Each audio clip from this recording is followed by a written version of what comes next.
You're standing in the filter aisle, and there's a whole wall of them. Down low sit the cheap ones, $5 or $6, plain box, nothing on the front but a number. Up at eye level, right where they put the things they want you to reach for, sit the expensive ones, $30 in purple and black packaging with words like premium and allergen defense, captures bacteria and virus particles. And you stand there thinking about your kids breathing that air, and suddenly $30 doesn't feel like much money at all. So you take the good one home, slide it in, and you feel like you did something for your family. My name's Ray Dutton, retired HVAC pro, 25 years in attics and crawl spaces, working out of the trucks for the same companies I'm going to tell you about today. And that $30 filter you bought is one of the best things that ever happened to those companies. Not because it protects anything. It doesn't. It's because that filter quietly sets up the exact repair call they make the most money on all summer, and nobody connects that for you. There's one more piece I've saved for the end, the thing that made me finally sit down and record this. That filter has 2 ratings. 2. One is printed on the box in silver letters. The other one is the real one, and they're not required by law to show it to you. Stick with me to the end, and you'll never walk that aisle the same way again. First, I've got to clear up the thing that makes the whole trick work, because you've been told it your whole life, and it's wrong. That filter is not there to clean your air. The box says it is, the commercials say it is, but that filter is a screen door for your machine. It sits in the return right before the blower and the indoor coil, and its one job is to keep dust and lint and pet hair from caking onto those parts and killing them. That's the whole reason it exists. Your air conditioner isn't a hospital ward, and it isn't an air purifier. It's a machine that moves air across a cold coil. Somewhere along the line, somebody figured out that a part that protects a machine is worth $5, but a part that protects your children is worth $30. Same cardboard, same plastic, different words on the front. Once you believe the filter is about your family's health instead of your equipment's protection, you'll reach for the expensive one every single time. So will I. That's what makes it work. Here's the physics they leave off the front of the box. That number is the MERV rating. Higher the number, smaller the particle it catches. A basic pleated filter, the cheap one, catches dust, pollen, mold, and pet dander, the stuff that makes people sneeze. The $30 one goes further, catches finer particles, and that's where the health words come from. But to catch a smaller particle, you have to weave the material tighter, and a tighter weave lets less air through. It's the difference between drinking through a straw and drinking through a coffee stirrer. Same drink, but one of them you'll fight for every sip. Your air conditioner's blower is doing the drinking, and it doesn't get to quit when it's tired. A tight 1-inch filter can choke a system down by close to a full ton of cooling just by sitting in the slot. And that's when it's clean, the day it left the factory, before it ever saw the inside of your house. Give it a month of catching everything it's supposed to catch, and it's worse. That choke is where the money lives. When the blower can't pull enough air across that indoor coil, the coil gets colder than it was ever built to get. The moisture in your air hits it and freezes. Ice builds on ice until the whole thing is a solid block. And now you've got an air conditioner that runs all day long and cools nothing. Sound familiar? That's the #1 mystery breakdown of the summer. The unit's running, the house won't cool, and you don't know why. I've stood in front of more frozen coils than I care to count, and the filter sitting in the slot was the expensive one more often than you'd ever believe. Here's the play, and I want you to see the whole thing at once. The aisle sells you the $30 filter on your kid's health. That filter strangles your system.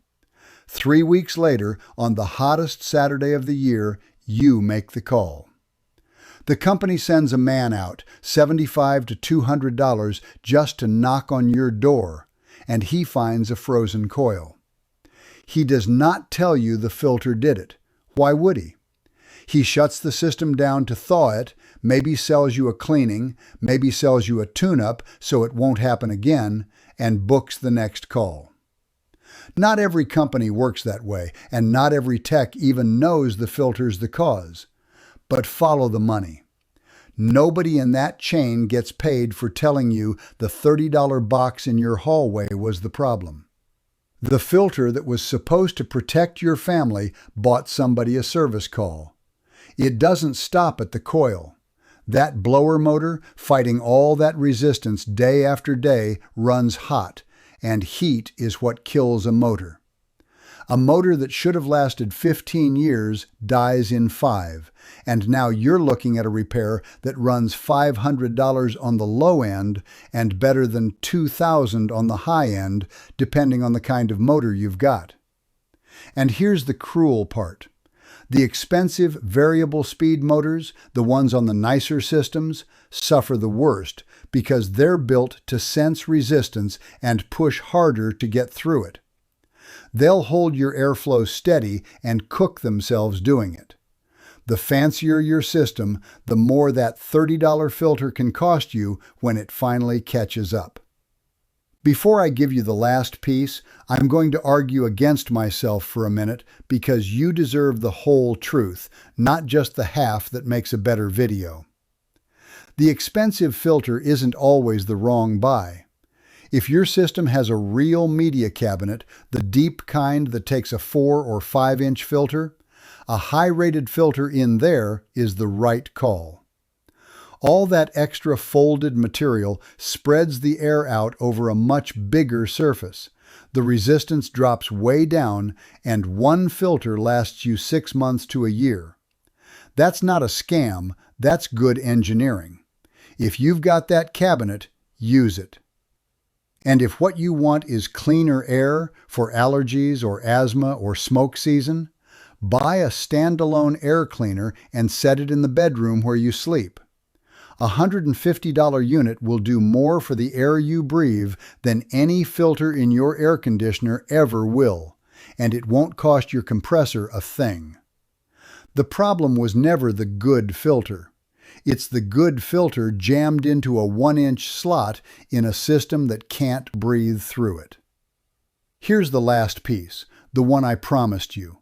And this is the part I've never heard anybody say out loud.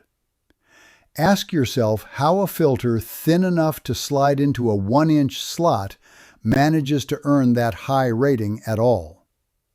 Something dense enough to catch bacteria ought to choke your system dead on day one.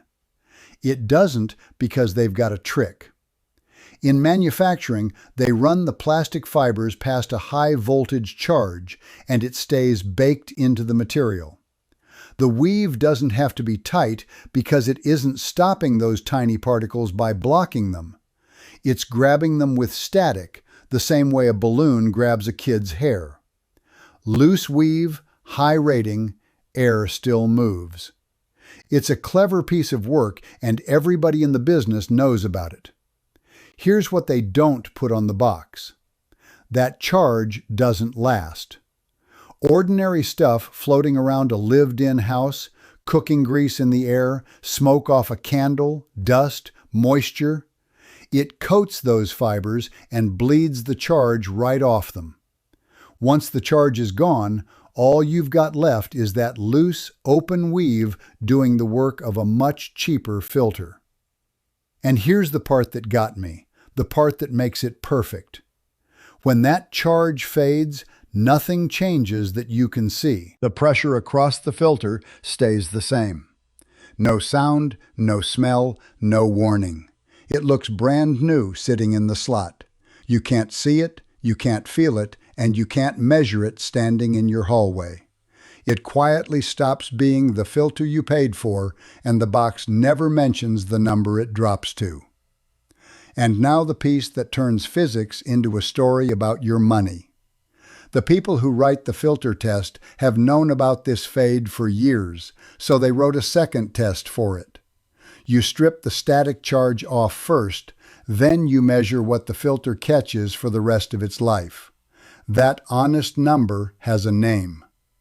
And a filter that brags a big number on the front of the box can come out of that second test rated several steps lower.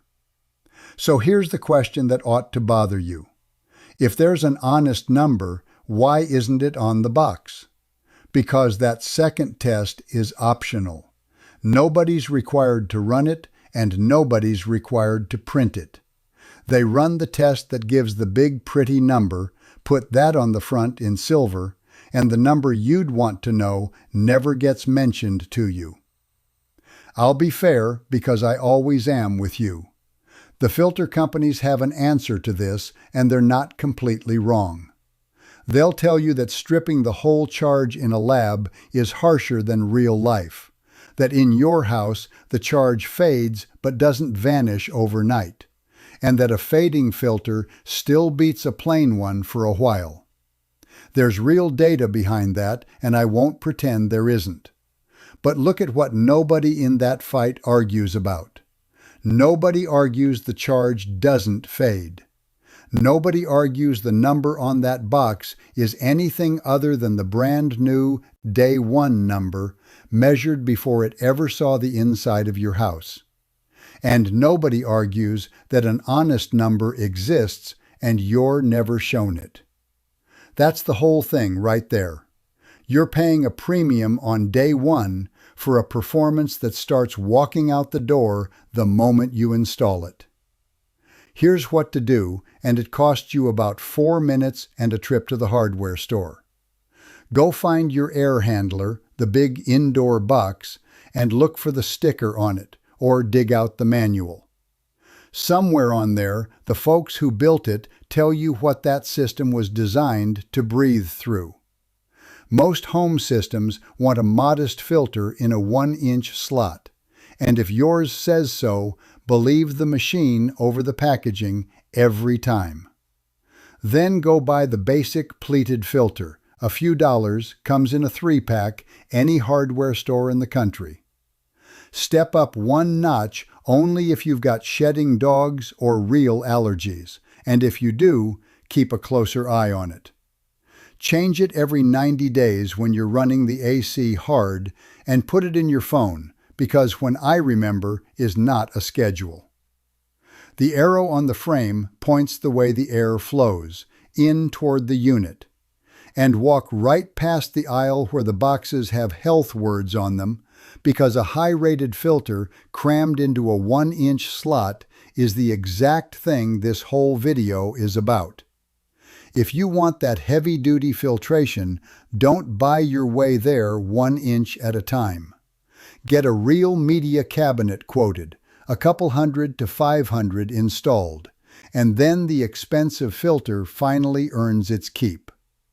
And if you just want cleaner air tonight, get the standalone purifier for the bedroom, and let your air conditioner go back to being an air conditioner. One last thing before you go. None of this is a secret because it's complicated. It's a secret because there's no money in you knowing it. The aisle makes more when you buy the $30 box. The company makes more when that box strangles your system and you call in July. And the one honest number, the one that says what that filter does after a month in your house, they're allowed to leave off. Nobody's lying to you, exactly. It's the truth with the receipt torn off. And now you've got the receipt. So do something for me. Tell me in the comments what filter you're running right now and what you paid for it, because I want to see how many of you got handed the big number and never told there was a second one. and I read every single comment that comes in. And hit subscribe if this just saved you a service call, because the next one is the video for the worst afternoon of the summer, the one where you walk to the thermostat when it's 100 degrees out and the whole house is dead silent. I'm going to show you exactly what to check yourself in order before you let anybody put a service call on your credit card. I'm Ray Dutton. Keep your cool, and I'll see you in the next one.